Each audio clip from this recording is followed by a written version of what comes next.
G'day, mate. You interested in changing your long distance service? So there's an article in the New York Times today by his technology editor. She has this unusual name. I can't remember, but they're promoting her hard. And this article is an interview with Kevin Roose, who's essentially their YouTube correspondent. And it's all about how YouTube's leading us into scary places and that social media has too much influence over us. And we need to reduce the role of influence that social media has. And so trying to think, when was the last time someone or at some institution pledged, we want to have less influence on you? Of course, the New York Times wants to reduce the influence of social media on your life, and they want to replace it with the influence of the New York Times and other approved media, such as the New Yorker, the Washington Post. So, Kevin Roose, what a fool. He says, we should not allow YouTube to recommend videos to us. I think YouTube's recommendation algorithm's awesome. It's benefited me greatly. And he says we shouldn't allow Spotify to recommend music to us. And we shouldn't allow Twitter, I guess, to recommend accounts to follow. I guess we shouldn't allow Amazon to recommend books or music to us. How you doing? I don't know. Roose is such a fool. He has this attitude towards social media that it essentially turns us into zombies, that we don't have any, I guess we don't have any volition, we don't have any agency in the New York Times Kevin Roose point of view. So YouTube's algorithm is not turning people radical. People don't change in a 180-degree direction just from... Okay, Bab says the recommendation algorithms changed drastically over the past 2 years. Now it's worthless, just shoehorns you into mainstream media. No, it's not worthless. It still sends you a lot of good stuff, but it's not as good as it was 2 years ago, for example. But videos or books or people, they don't just like change us in a 180-degree direction. This is like idiocy. Okay, you've got to read that new book that I kept talking about, which simply argues we didn't evolve to be gullible, right? If we evolved to be gullible, then we'd be dead. Like natural selection is not going to work in a way as to make people more gullible, right? People aren't reading books or tweets and then changing in 180-degree directions. To the extent that people change is that a video or a book or a podcast already fits in pretty much with their existing worldview, and it just supplements it. So the reason there's so much demand, okay, what does Babs say? YouTube's algorithm did radicalize people. They're allowed to show people radical content. No, it didn't radicalize people. Babs, listen to Dr. Ford. What it did is that it fed pent-up demand. Okay, there's about 5% of the population that's essentially alt-right, and this demand does not get fed in regular media. And that YouTube and social media for a while was meeting that need. So, for example, I stumbled onto a niche where I did a show called Alt-Right Tonight because there was this huge thirst for information and analysis of the alt-right because you weren't getting it in the regular media. So my show did not create the thirst for alt-right information and commentary. It simply met this overwhelming unmet need, just as I became the number one blogger on the porn industry because either no one else was doing it or no one else very good was doing it. So I met this huge unmet need. So whatever my flaws as a writer and compiler of information, I was able to provide something better than what people already had. So all this like alt-right content or radical content on YouTube, it's not creating alt-right zombies. It's not creating communist zombies. It's meeting this huge unmet need that's not being met by the New York Times and regular media. So it reflects people's desires, reflects people's tastes. It's not radicalizing them. It's meeting a thirst that isn't getting met elsewhere. Now, what can happen is, on a tiny number of cases, people whose lives aren't working, then they can spiral, right? And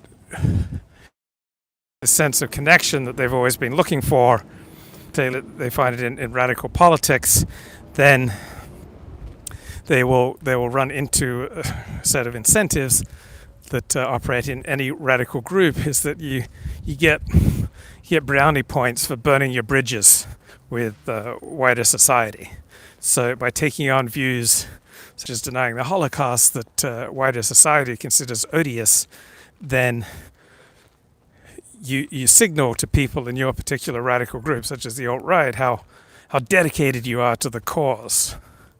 But it's not that the alt-right is coming out with all these brilliant arguments on how the Holocaust didn't occur.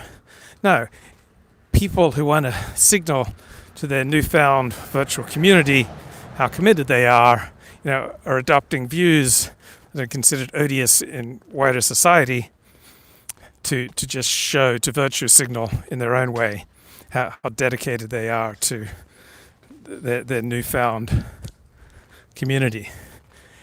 So, do you think, like Kevin Roos, the New York Times, that you think he really wants less influence?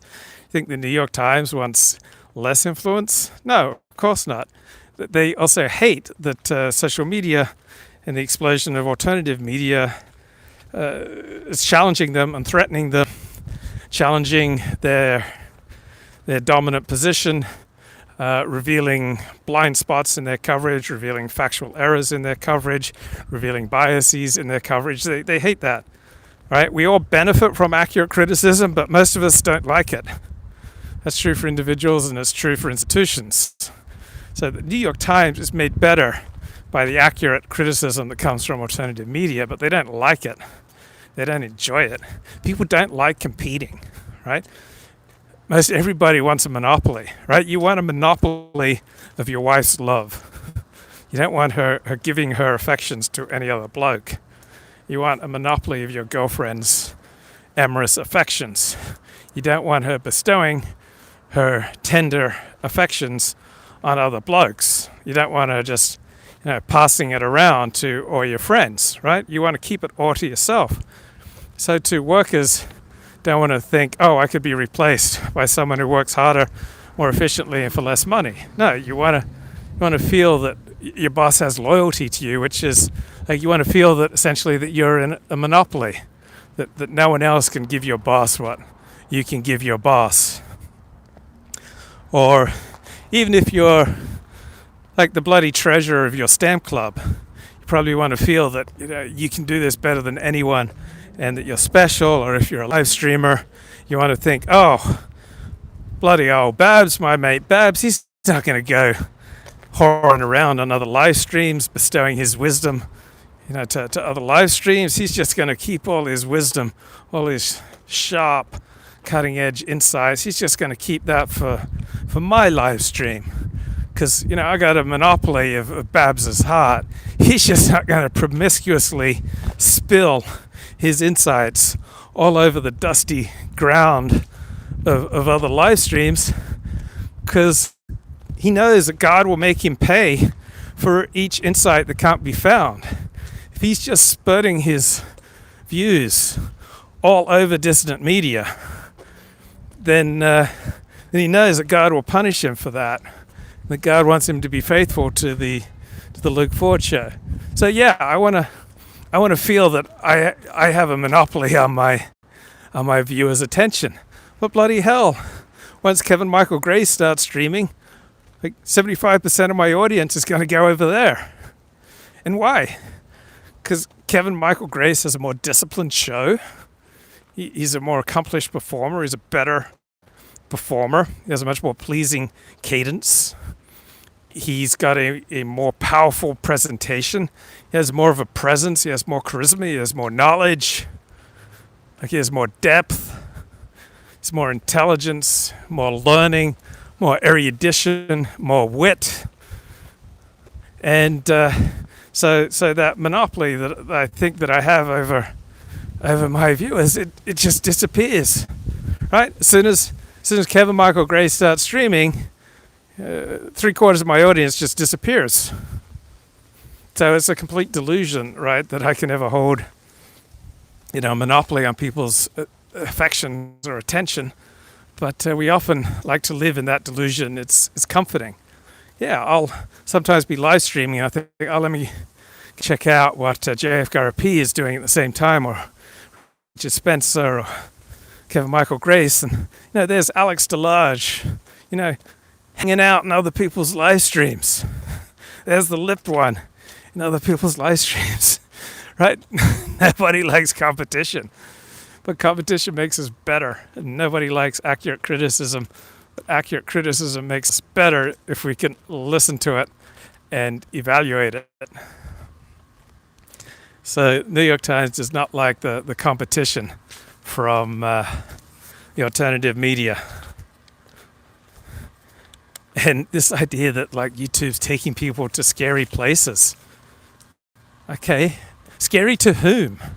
Do you remember that CBS documentary on the alt-right starring JF Garapy for all of 2 minutes?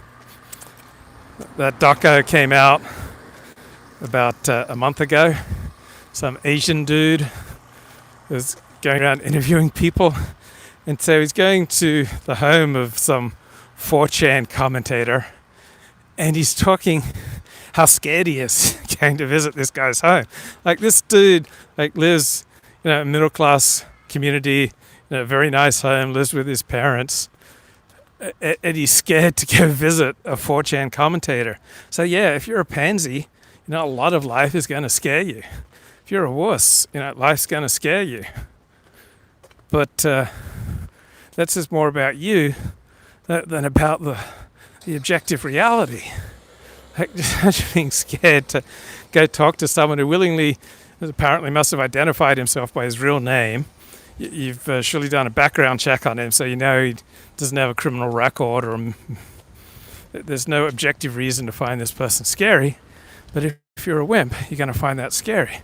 If you believe that Jesus Christ is your Lord and Savior, then you'll find, perspectives that Jesus Christ is not Lord and Savior. You'll find those perspectives scary. If you believe in climate change, then you'll find videos denying climate change. You'll find them scary. If you believe in the supremacy of a particular people, then you'll find videos debunking that, scary, because you're a weak person.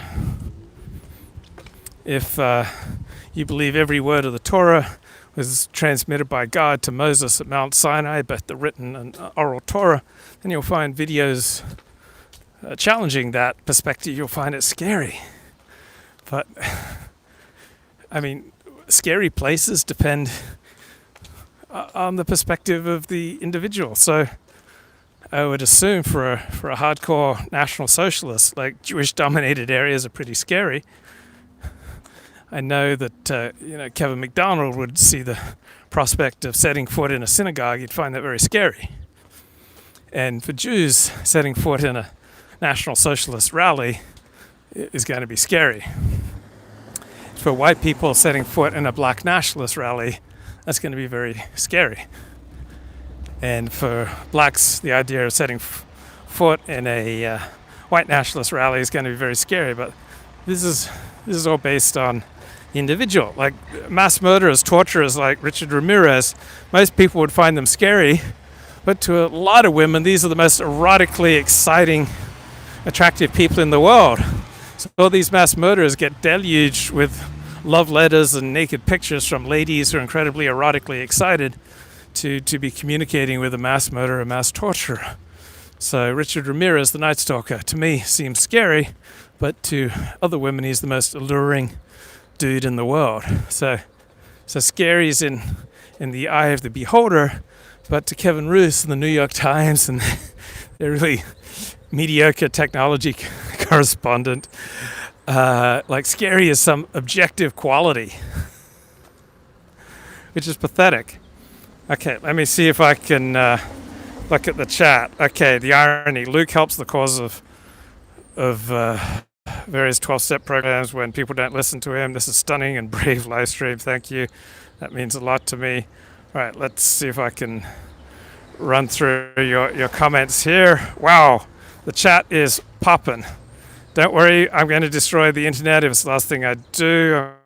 YouTube's algorithm did radicalize people. YouTube lets people radicalize themselves. Kyle radicalized me. I'm basically a neocon now by not shielding people from radicalism. It effectively encouraged it. Now YouTube shields people from radicalism. Replace the word radicalism with truth. It's a major platform. If you aren't actively censoring radicalism, you're letting it flourish. The truth is radical. The alt-right is a joke. What radicalism are we talking about? People's tastes are radical. Barry Weiss should be your next co-host. Everything that isn't anodyne kleptocentrism is radical. I should walk into the New York Times building and ask them to describe the PewDiePie. Polyamory is the future. I have N95 masks strapped to the ceiling. I'm keeping them all to myself. No mask covering your nose and mouth. The humanity. We are telling Mom, I've got my mask right here. If anyone gives me any hard time. Now it's time for Luke Ford to become the co-host on the Kevin Michael Gray show. It was meant to be. Luke's show is still the best. It's dynamic. Don't worry about the lower viewer count. It's just a lull. Thank you. Luke, you had the best show at one time. Babs didn't even hook Luke up with a proper mask. He has to wear a flimsy painter's mask. Sad. Eric Weinstein is the past of the future. He should have interviewed Mama JF. Luke is just walking to his drywall job. Weinstein freaks me out. He's a transhumanist and has that weird growth on his face I can't stop staring at. Unironically walking from a drywall demo job. Luke couldn't make it laying drywall because he can't work on Saturdays. All it took was not watching Luke Ford show for a year. Now I have a business valued at $100,000. I'm about to buy my first piece of real estate, become a usury American. Blessing. I received a 20-page survey from the New York Times. New York Times really wants people to know who and why people trust them for news. Yeah, I stole the mask from a migrant Mexican worker.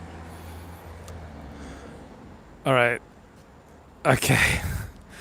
So scary, entirely in the eye of the beholder. And if we reduce, can't walk into Beverly Hills. They require face masks there. So that's just Beverly Hills is just midway across the street there. If I just go halfway across the street towards the Kabbalah Center, then I'll be required to wear this face mask, which will damage the superb audio quality that you have come to rely on and to love. Yeah, Luke's doing great. He's a day laborer. Hey, it's honest work, and at least it's not usury. Any work that's not earned by sweat and toil and muscular exertion is usury, guys, and I disavow. Okay, so Kevin Roose, the New York Times, says we should not allow big tech to influence us. So I'm guessing that Kevin Roose, the New York Times, believe that we should allow our pastors to have more influence over us, or our rabbis, or our priests. Somehow I'm skeptical. I don't think that's what they really mean. Who exactly do they think should influence us? The academy? The elite media? Who should we allow to influence us? Man, this is really off-putting. When the nice lady jogger comes my way, she then crosses over to the other side of the street. I don't have COVID-19, guys. I'm pure. I'm holy. I'm saving myself. I'm not the fiend that I used to be. That's when I was on Nardil. Like Nardil just unhinged my natural inhibitions. Like Nardil removed from me my natural sense of good taste. And then she runs too fast. I couldn't keep up with her. Like, Nardil turned me into a fiend and an animal and a pursuer. I just lost all propriety. I was just loose on the world. I was a ravenous animal. I was like a crocodile, mate. I was like a lion, a hyena. I was just tearing my way through vulnerable female LA. And I disavow. That was old Luke behavior. I'm a changed man now. All right, so who do you think the New York Times thinks that we should allow to influence us? If can't be YouTube's recommendation algorithm, then I guess it's the New York Times. So, like Kevin Roos is this most childish perspective that essentially we've evolved to be gullible, and that when we start watching videos, and yeah, if anyone walks across the other side of the street, I'm just going to yell out, "Hey, I don't have COVID-19." Like it's the zombie view that if you simply watch a video or listen to a podcast or read a particular book, you're going to quit your $150,000 a year job and start driving for Uber so you can talk to people about the JQ. It just doesn't really work that way. That's not how people change their minds. People only change their minds because they want to change their minds, because they found a view that's adjacent to the perspectives that they already hold, and it just amplifies. Okay, so I think all this price gouging talk is nonsense. I got a mate who bought a bunch of N95 masks, young Babs here. He's got N95 masks, stacked to the ceiling in his new, $1 million real estate that he's about to close on. And now he was counting on selling those N95 masks to finance his down payment. Now he's screwed because Amazon, eBay, PayPal, they're taking away your accounts if you start selling N95 masks. So good, honest, hardworking Americans like Babs, they're just trying to meet unmet consumer needs, selling N95 masks at market prices. That's all my boy Babs wants to do. Like sell an honest N95 mask at an honest price of just $44.95, but you can bloody get 2 for $75. He'll throw in 3 for $100, along with a booklet on the lessons of the Holocaust. So he had this great business going. He was going to save up for a down payment on a $1 million condo in Manhattan, and now his dreams are just crashing around him because you're only allowed to sell N95 masks through authorized distribution channels that have been blessed by the New York Times, WHO, and the Chinese Communist Party.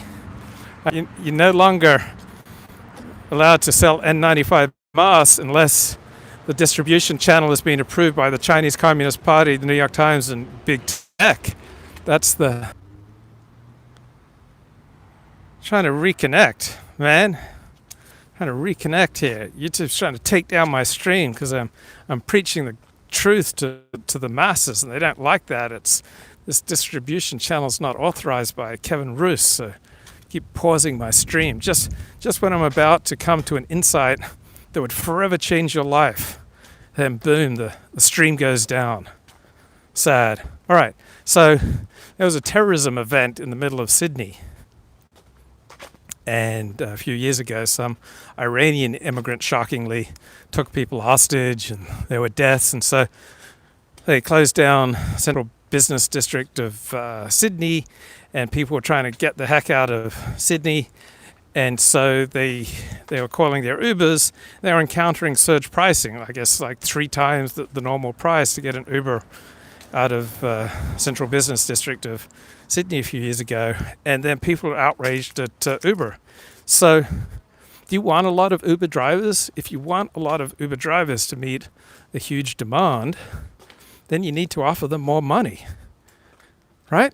And hazard pay.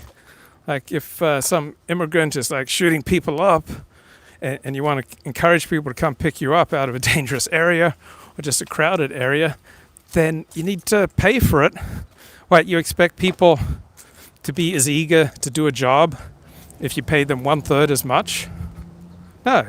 If you can't find enough supply to meet your demand, then you just increase the price that you're willing to pay. Nobody's forced to take Uber. You can walk, you can jog, right? You can call your mum to come pick you up. So if you don't like Uber's prices, don't take Uber. Yeah, I'm carrying an Uber Walks meal right now. It's because they're paying me at 2.5 times the normal rate. I just wouldn't do it for the regular rate. So I hate price gouging. I hate laws against price gouging. I don't think I even like usury laws. Like if someone offers you a loan at 100% interest, you don't have to take it. You're only going to take it if you're absolutely desperate that someone might break your legs if you don't pay off a certain bill. I'm not terribly opposed, once you get to like 25% or more, if you want to prohibit that. I'm fine with it, but I don't support it either. I'd prefer to see people just taking responsibility for their for their decisions. So yeah, if you've got like Purell hand sanitizer right now, you should be able to sell it for whatever people are willing to pay. And that people's accounts are getting taken down. It's just stupid. I hate price gouging laws. Like, let the free market rip, mate. It's just the flu, bro. Let the free market rip. No one is forced to buy Purell hand sanitizer if they think it's a little pricey. So let it rip. Let the free market rip. Okay. Got some other brilliant insights here. I'm going to change your life if I can just read my writing. Okay, so a lot of people going crazy because they're not getting enough. The mask is just in case a certain moral leader has stopped, live streaming. I can just put it right on in case the authorities get to me and look like a responsible citizen. Okay, so a lot of people, press 1 if you're going crazy because you're not getting enough touch, right? Like I miss hugging people. I miss, shaking hands with people. I miss exchanging back rubs. All within the context of the Torah Corral. I'm just talking about between blokes. I'm not gonna. You really think the moral leader's going around shaking hands with Sheilas? That could bloody well lead to mixed dancing. So, no shaking hands with Sheilas. I'm not going to just start, hugging Sheilas. That could lead to grinding. And this is like a grind-free zone, like around me. But a lot of people are missing touch, and I miss touch too. But I'm thinking that this pandemic is really revealing people's character. And so if you have transcendent purpose, overarching purpose, if you have a reason for living, if you're contributing to people's lives, like right now, I'm just dispensing the Amos. Right? I'm just squirting spiritual sanitizer all over you guys to keep you free from the pause. And the pause is all around us. The New York Times is pushing the pause, and I'm dispensing free bottles of spiritual wisdom across YouTube here. So I have a transcendent purpose for going on this walk, for live streaming. When I'm not live streaming, I'm preparing for live streaming. I'm reading books, I'm listening to podcasts. So there's this overarching purpose here. I've got a ministry, as my dad would call it. I love doing these shows. And so I just keep going, even though I'm not getting the pats on the back and the hugs and the handshakes, and I'm not dancing in a conga line with a bunch of other Orthodox Jews. I'm not davening, arm in arm with holy Kahila, but I still keep going. You guys are my synagogue now. This is our Mincha Ma'ariv. Well, it's at least our Mincha. It's too early for the Ma'ariv prayers.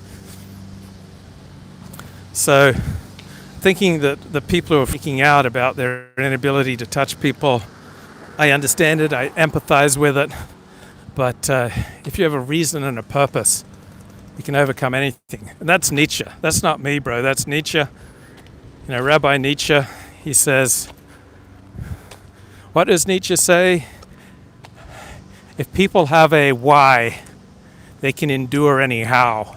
He said something like that, right? If you have a reason why to get going, reason why to live, a reason why to stream, if you're filled with purpose, then you can usually deal with anything because you have a reason and a purpose. It's like that Roger Ailes book, You Are the Message, where he notes that if you feel intensely about something, if you're emotional about something, you will effectively communicate, right? So if you saw a video of yourself speaking full of emotion, you were effectively communicating. You did not need to worry about the musicality of your voice. You did not need to worry so much about your diction. You don't need to worry about your voice dropping down at the end of a sentence. You don't need to worry about varying the speed of your delivery. All those technical aspects of effective communication, you don't have to worry about it if you're simply emotionally engaged with the topic. If you have like a righteous fury in you, if you have like this yearning to communicate, if you have this like strong opinion that you want to share, then communication just comes naturally. If you're energized and then you want to communicate, communication comes naturally. And so reason, purpose, clarity, passion, overarching vision, these give you the emotional power, the energy, the strength to get things done in your life, to live large, and to overcome pretty much any obstacle. So you're not going to freak out because you're not getting, the polyamory that you're used to. You're not getting, the Tinder randos that you're used to stuffing inside you to fill the emptiness in your soul. You'll be okay even without hooking up with Tinder randos, mate. Okay, read an interesting book by historian Jerry Muller. He's retiring in June from, I think, Catholic University, and his book is Capitalism and the Jews. It's basically 4 essays: capitalism and Zionism, capitalism and communism, capitalism and nationalism. And it makes the point that one's attitude towards capitalism tends to strongly correlate with one's attitude towards the Jews, which I thought really interesting. So I'm trying to think, who are some leading intellectuals who love capitalism and don't like Jews? So I know there are lots of people on the right who don't like Jews, but being on the right does not mean you love capitalism. Like, being on the right means that you like the traditional way of doing things, that you support traditional hierarchies.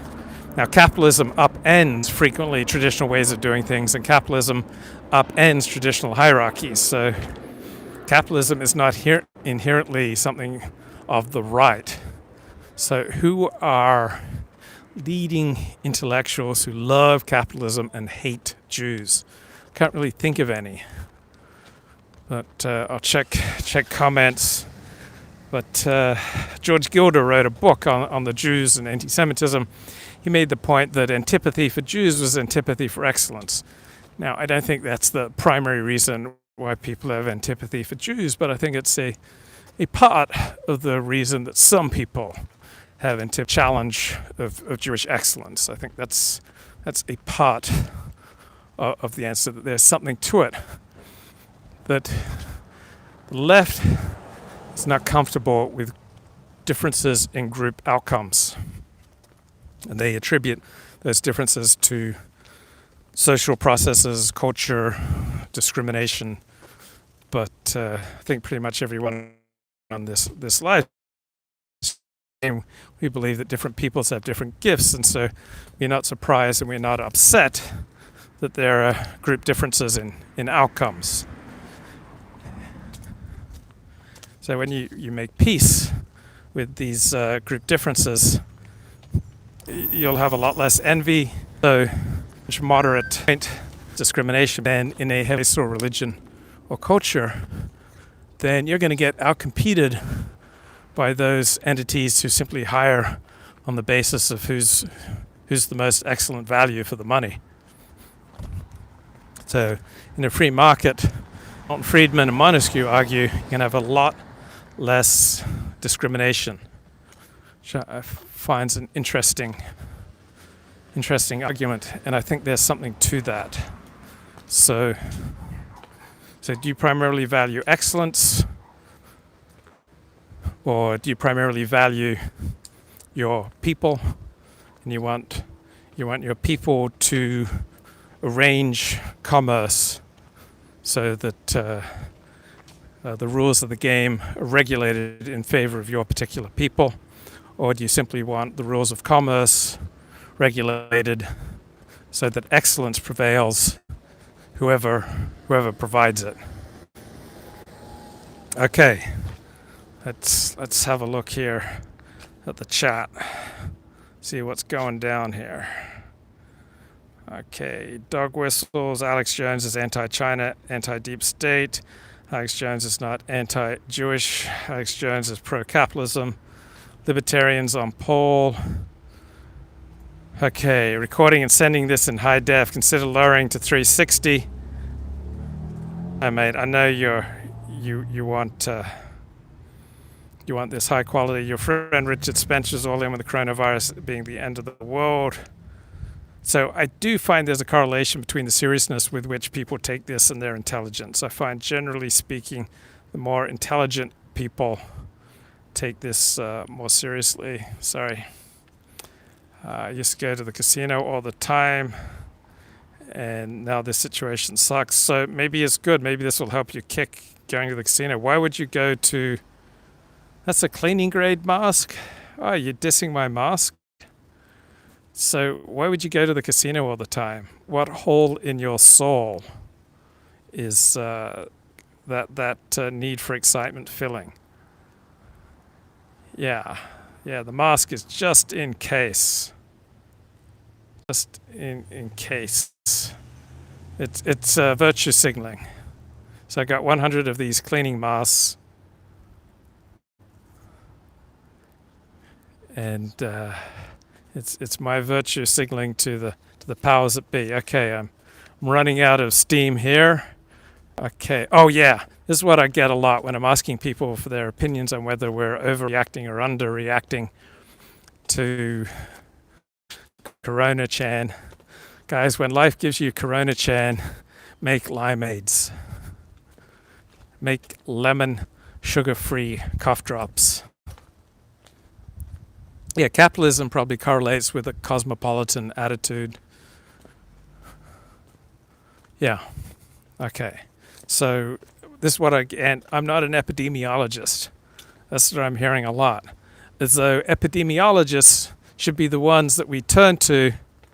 Yeah, beautiful day in SoCal, all Sanghas be praised. It's the mighty Hashem who is shining upon us. All right, so I don't think we should have epidemiologists setting political and economic policy during an epidemic. I certainly think they have a lot of things to contribute, but epidemiologists as a whole were not ahead of the curve on this thing. If you look what epidemiologists were tweeting in January and February and even into early March, they were tweeting these absurd tweets about racism and social justice and how people should not be mean to China because of the Wuhan virus. So epidemiologists, there's nothing about being an epidemiologist that gives them the wisdom to set social and economic policy, right? So you don't need to be an epidemiologist to have we're overreacting or underreacting. And I don't have an opinion about whether we're overreacting or underreacting. If you push me against the wall, I would say we're not overall overreacting. So I'm okay with social distancing and quarantining and shutdowns in general, but I'm open to other critiques. But the length of the shutdown, epidemiologists may have don't need acting to this pandemic. So the Washington Post published an article like why are Dr. Oz and Dr. Phil being asked their views on coronavirus. Well, how come there are hundreds of journalists and pundits giving their views on coronavirus when they're not epidemiologists? Okay, Dr. Phil and Dr. Oz are intelligent, successful people who have possibly some wisdom to share on coronavirus, certainly as much as New York Times pundits, Washington Post op-ed columnists. How come there are thousands of journalists giving their opinions on coronavirus, but somehow Dr. Oz and who's that guy for like addiction, the flu, then he's kind of late to taking coronavirus seriously, and then the news media just started blasting him, and people started blasting him for not being sufficiently serious about this in January and February. So epidemiologists don't seem to have been ahead of the curve. You don't need to be an epidemiologist to have a thoughtful perspective on corona, and there's nothing about being an epidemiologist that gives you the wisdom to make political policy. Oops, I didn't mean to touch my face there. I disavow. I just put my finger to my lips. I take that back. That isn't what I meant to say. Oh, so Kevin Roos, the New York Times technology correspondent, were decrying how YouTube and social media are needlessly frightening people with stupid conspiracy theories. Well, what has been the main preoccupation of the news media, say between 2016 and 2018? It was that Russia interfered with our election, right? That's a conspiracy theory. It was the number one story for the elite news media between 2016 and 2018. And it was a bogus conspiracy theory. Then last half of 2018 into 2019, last half of 2019 into 2020, number one news story for the news media was impeachment. Totally bogus, frightening people for no reason. Then think about the other preoccupations of the elite news media. Racism, sexism, this baleful thing called racism is just destroying millions of vulnerable lives of people of color. It's a bogus conspiracy theory, needlessly frightening people. Charles Murray notes in his book The Bell Curve that groups earn pretty much proximate to their average levels of IQ. So most of the problems of Black America caused by the behavioral choices of Black Americans. Most of the choices of the problems in Jewish America because of the behavioral choices of Jewish Americans. Most of the problems in Latino America are because of the behavioral choices of Latino Americans, and so forth. For most groups, most of their problems in the Western world are because of their own choices, and yet the news media has a fetish with this vague conspiracy thinking, baleful, witch-like interference by some, horrific, undefinable sin of racism or sexism or ageism or Islamophobia or homophobia.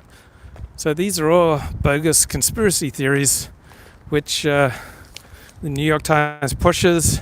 New York Times and the elite media, as Bill Maher pointed out in his recent commentary, are pushing the story that coronavirus is just so terrifying. Right? It's terrifying.